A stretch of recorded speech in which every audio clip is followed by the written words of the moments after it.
মনে করো তুমি তোমার এক বন্ধুর কলেজের রিইউনিয়ন পার্টিতে গেছো। সেখানে গিয়ে তুমি তোমার সমস্ত বন্ধুদের একসাথে এক জায়গায় দেখতে পাও। তুমি তাদেরকে দেখে খুব খুশিও হও। তখনই হঠাৎ করে দরজায় আরো একজন আসে।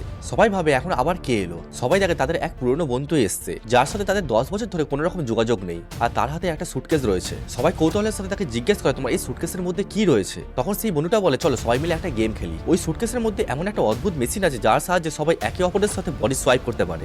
সবাই কৌতূহলের সাথে জানতে চায় যে এটা আবার কি করে হয়। তখন সেই বন্ধু সবাইকে ডেমো দেখানো শুরু করে, যার ফলে সবার মধ্যে লুকিয়ে থাকা মনোভাব সবার সামনে চলে আসে। এর ফলে এই গেম আস্তে আস্তে সবার মাঝে এক ভয়ানক আকার ধারণ করে, যার ফলে সবার মধ্যে থাকা ডার্ক সিক্রেট বাইরে বেরিয়ে আসে। তারই মধ্যে সেখানে দুজন মারাও যায়, কিন্তু বডি সোয়াইপের কারণে তারা কেউই জানতে পারে না যে তারা কারা। এখন দেখার বিষয় এটাই যে যারা যারা বডি সোয়াইপ করেছে তারা কি আবার নিজেদের বডি ফিরে পাবে। আর সব থেকে বড় ব্যাপার, তাদের ওই বন্ধু 10 বছর পর একটা অদ্ভুত মেশিন নিয়ে তাদের মাঝখানে কেনই বা ফিরে এলো। এসব জানতে হলে তোমরা এই মুভিটা দেখো, যার নাম হলো ইটস ওয়ার্স ইনসাইড, যেটা 2024-এ এসেছে। আর এই মুভিটা তোমরা নেটফ্লিক্সে দেখতে পেয়ে যাবে।